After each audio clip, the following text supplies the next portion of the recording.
Have you ever woken up in the middle of the night, only to discover someone silently watching you? That's exactly what happened to me. Only, the person standing beside my bed wasn't human. She was my alien roommate.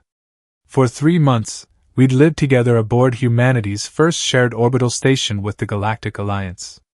She barely spoke, never smiled, and followed customs that made absolutely no sense to me. I thought she simply didn't understand humans. Until that night. At exactly 3:17 a.m., I opened my eyes and found her standing motionless in the darkness. 6 glowing silver eyes stared directly into mine. She wasn't blinking. She wasn't breathing. She wasn't moving. Before I could scream, every light on the station died. Then, something far worse than either of us appeared outside the window. Whatever had come wasn't hunting humans. It wasn't hunting aliens. It was hunting life itself. And the reason my alien roommate had been watching me, when Earth joined the Galactic Alliance, everyone expected history to change. No one expected the hardest part to be sharing an apartment. My name is Ethan Carter, a systems engineer assigned to Harmony Station, the first orbital habitat built jointly by humans and 7 alien civilizations. My job sounded exciting on paper, maintaining environmental systems for dozens of species, but most days involved fixing oxygen filters and explaining why humans insisted on drinking coffee. Then came my roommate assignment. Species, Nitherian. Name, Lyra. The file warned me about cultural differences but offered almost no details. Apparently the Nitherians value privacy so much that even the Alliance respected their secrecy. When Lyra arrived, I almost dropped my toolbox. She stood nearly 7 feet tall, wrapped in a cloak woven from shimmering black fibers that seemed to swallow light. Her skin looked like polished pearl with faint blue patterns flowing beneath it as if tiny rivers of light moved inside her body. Most striking were her 6 silver eyes arranged in 2 neat rows. She looked terrifying. She sounded surprisingly polite. "I hope my presence does not distress you, human Ethan. I've had worse roommates." She tilted her head. "Worse than me? College students." She stared for several seconds. Then she made a strange clicking noise. Later I learned that was Nitherian laughter. Living together quickly became interesting. She never ate while I was awake. She slept only 4 hours every 2 days. She spent hours staring out the station windows toward deep space. Whenever I asked what she was looking at, she'd answer the same way. Listening. Space is silent. So naturally, I assumed she was joking. The Alliance assigned every mixed species crew a cultural advisor who encouraged us to learn from each other. I taught Lyra how to play chess. She beat me 16 games in a row. She taught me meditation. I fell asleep every session. Still, we became comfortable. Not exactly friends. But not strangers anymore. Then strange things started happening. Tools disappeared and reappeared somewhere impossible. Computers rebooted without warning.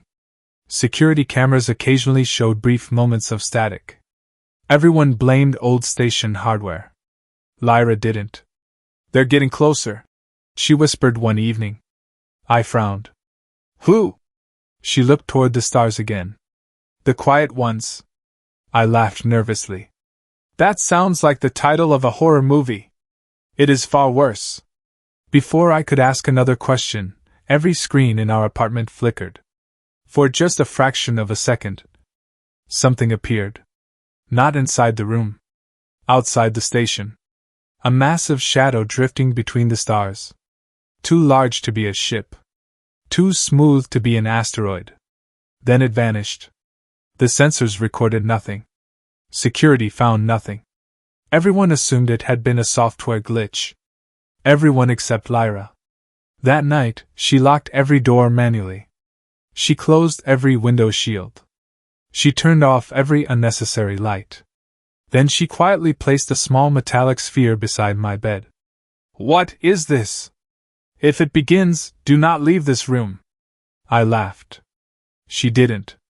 For the first time since meeting her, I realized my alien roommate wasn't afraid of me. She was afraid for me. And I had no idea why. Would change everything humanity believed about its place in the universe. I never intended to fall asleep. After Lyra's warning, I spent nearly an hour lying in bed, staring at the metallic sphere she had placed on my nightstand. It was no larger than a baseball, its smooth surface etched with glowing blue symbols that pulsed like a heartbeat. Every logical part of my brain insisted this was some alien superstition. Still, I didn't move it. At some point exhaustion won, and darkness claimed me. Then I woke. No alarm. No sound. Just the overwhelming feeling that someone was standing nearby. I opened my eyes. The room was almost completely dark, lit only by the faint emergency lights along the floor. Lyra stood beside my bed. She hadn't noticed I was awake. Her 6 silver eyes were fixed on me, completely motionless. She looked less like someone watching a sleeping roommate, and more like a guardian waiting for danger to arrive. My heart nearly stopped. Lyra! She raised one finger to where her lips would have been. Quiet. Her voice was barely a whisper. They are listening. Before I could ask who they were, every light on Harmony Station suddenly went out. The emergency strips died. The air recyclers fell silent. Even the constant vibration of the station disappeared. For the first time since humanity had built cities in space, there was absolute silence. Then the metallic sphere beside my bed came alive. Blue light exploded across its surface, forming a shimmering dome around us. Outside the shield, the darkness seemed to move. Not shadows. Something inside the darkness. Shapes drifted through the apartment walls as if solid metal didn't exist. They were tall, impossibly thin figures made of swirling black mist, with countless tiny white lights where faces should have been. My stomach turned cold. What are those? Lyra didn't take her eyes off them. The quiet ones. One of the creatures stopped only a few feet from me. Its star-filled face slowly turned toward the glowing shield. It couldn't see us. At least, I hoped it couldn't. The creature stretched one impossibly long arm toward the barrier. The instant its fingers touched the blue light, a sound echoed through my head. Not through my ears. Inside my mind. Thousands of voices speaking at once. Join us. Sleep. Forget. Pain exploded behind my eyes. I grabbed my head, trying not to scream. The metallic sphere flashed brighter, pushing the creature backward. It drifted away without making a sound. One by one, the others followed, floating through the station like ghosts searching every room. Minutes felt like hours. Finally, the emergency lights flickered back on. The humming of engines returned. The creatures vanished as though they had never existed. I gasped for air. What just happened? Lyra slowly picked up the sphere. It has begun. You knew this was coming? Yes. Then why didn't you tell anyone? Her expression changed for the first time since I'd met her. It wasn't fear. It was guilt. Because every civilization that warned the galaxy. She looked toward the station window, where the stars seemed strangely dim. Was erased before anyone believed them.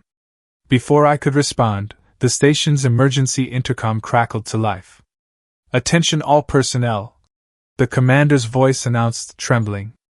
We have lost contact with decks 7 through 12. A long pause followed. Then came the words that froze my blood. There are no survivors. The commander's words echoed through Harmony Station. There are no survivors. Silence swept through the apartment. I stared at Lyra, waiting for her to tell me this was some misunderstanding, some terrible systems failure. She didn't. Instead, she walked to the observation window and stared into the endless sea of stars. They're feeding, she whispered. I forced myself to stand, my legs trembling. Feeding on what? She hesitated. Memory. I blinked. What? The quiet ones do not consume flesh. They erase civilizations one memory at a time. First names, then families, then history. Entire worlds forget who they are. Eventually they forget how to survive. My stomach tightened. That's impossible. So was faster than light travel once. Before I could answer, my wrist communicator buzzed. Ethan! Report to Central Command immediately! My supervisor shouted. Every engineer is needed. I looked at Lyra. Come with me. She shook her head. If the commanders see my species here, they will blame us. History has taught me that frightened people seek someone to accuse. She wasn't wrong. I'll meet you later, I promised. She reached out and placed the glowing metallic sphere into my hand. If it turns red, her voice became unusually serious. Run! Central Command was chaos. Officers shouted over one another while holographic displays flashed red across every wall. Entire sections of Harmony Station had gone dark. Surveillance footage showed empty corridors. No bodies. No damage. Just abandoned rooms where hundreds of people had simply disappeared. What caused this? Someone demanded. No radiation. No hull breach. No biological contamination. No explanation. I stepped toward the central console. What about internal sensors?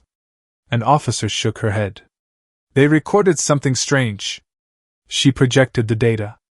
Instead of power fluctuations or life signs, the graph showed enormous bursts of synchronized brain activity. Every victim's brain had become incredibly active. For exactly 3 seconds. Then, nothing. Flat lines. They didn't die, I whispered. They were erased. Everyone stared at me. How do you know that? Before I could answer, alarms exploded throughout the command center.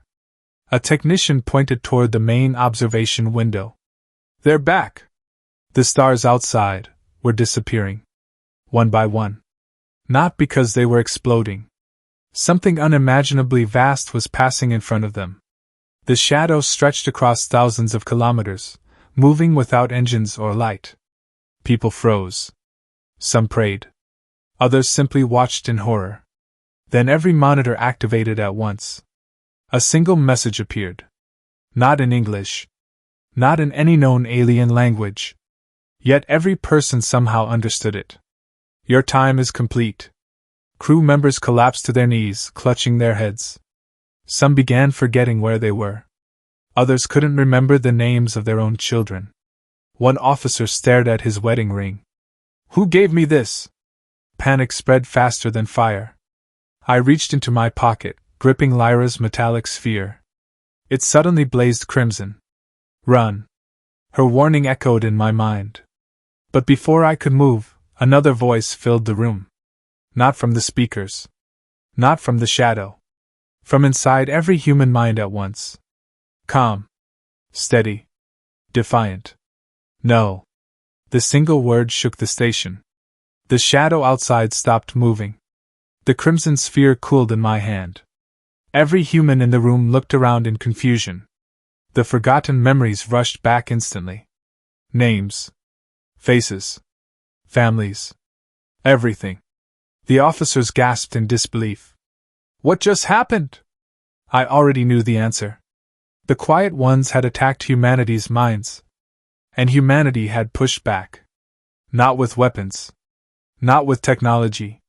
But with something they had never encountered before. Somehow, the human spirit had refused to be erased. And for the first time in countless ages, the hunters had become afraid. No one spoke. The command center stood frozen as the colossal shadow outside Harmony Station slowly drifted to a halt. For the first time since it had appeared, it wasn't advancing. It was waiting.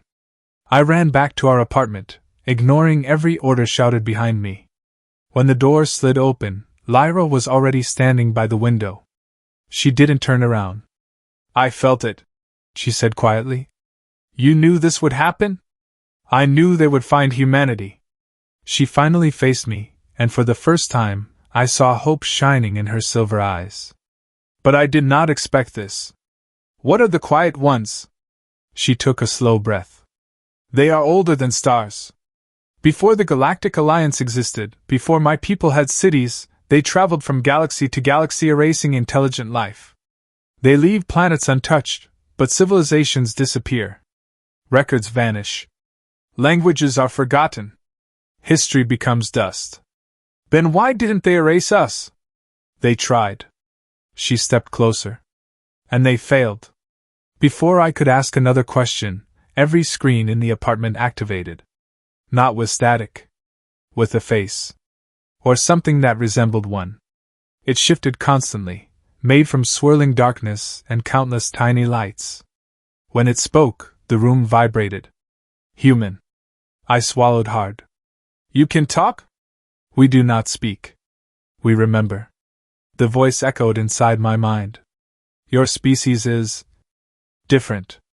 Lyra lowered her head respectfully. The quiet ones have never communicated with prey. The entity ignored her. Instead, every one of its glowing eyes focused on me. Why do you resist oblivion?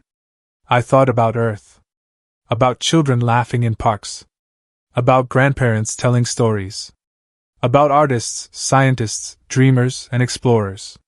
Then I answered honestly. Because humans forget things every day. The creature remained silent. We lose our keys. We forget birthdays. We even forget painful memories.